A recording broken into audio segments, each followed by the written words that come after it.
अस्सलामु अलैकुम वरहमतुल्लाहि वबरकातहू। अल्लाह के हुक्म से हजरत मूसा अलैहिस्सलाम के फिर से अपना अम्मी के दूध पिए के नसीब भइल और हजरत मूसा अलैहिस्सलाम के परवरिश फिरौन के महल में ही होखे लागल।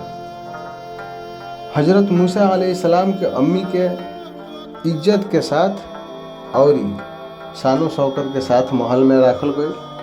हजरत मूसा अलैहिस्सलाम से आसिया रजी अल्लाह ताला अन्हा बेपनाह मोहब्बत करत रहली, बहुत ज़्यादा, जौना के इंसान शब्द में बयान नहीं कर सकत जो कितना मोहब्बत करत रहली। हजरत मूसा अलैहिस्सलाम बाकी बच्चन से भी अलग रहली।